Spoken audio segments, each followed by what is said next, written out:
Hello guys, कसे आहात सगळे? तर ना आज आपण बेसिक स्किन केअर रूटीनबद्दल बोलणार आहोत. चला तर मग सुरू करूया. फर्स्ट स्टेप आहे क्लिन्झिंग म्हणजेच फेस वॉश. तर इथे मी फेस वॉश करून घेतला आहे आणि हा फेस वॉश मला ना डर्मेटॉलॉजिस्टने रिकमेंड केला आहे.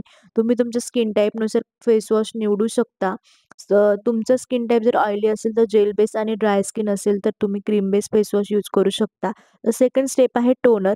इथे मी प्लमचं टोनर यूज केलं आहे. तुम्ही दुसऱ्या कोणत्याही ब्रँडचं टोनर यूज करू शकता किंवा रोज वॉटर देखील यूज करू शकता.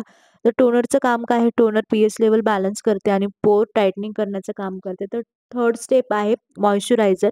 कोणत्याही स्किन टाईपसाठी मॉइश्चरायझर वापरणं खूप आवश्यक आहे.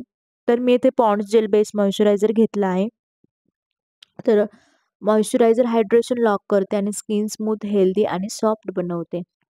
तर नेक्स्ट स्टेप आहे सनस्क्रीन. अगदी तुम्ही घरात जरी राहत असाल ना, तरी सनस्क्रीन हे डेली यूज करायला हवे. तर सनस्क्रीन जे आहे ते हार्मफुल यूव्ही रेज जे असतात तर त्यापासून प्रोटेक्ट करते. तसंच स्किनचे होणारे प्रीमॅच्युअर एजिंग किंवा सन डॅमेज किंवा जे येणारे डार्क स्पॉट असतात तर ते येण्यापासून थांबवते. तर किमान SPF 30 असलेलं सनस्क्रीन आपण रोज वापरायला हवा.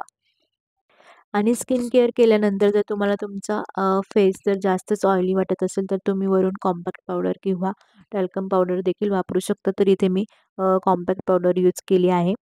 तर गाईज, व्हिडिओ आवडला असेल तर व्हिडिओला लाईक करा आणि चॅनलला सबस्क्राईब करा. तर भेटूया अशाच नेक्स्ट इंटरेस्टिंग व्हिडिओमध्ये. तर तोपर्यंत बाय बाय.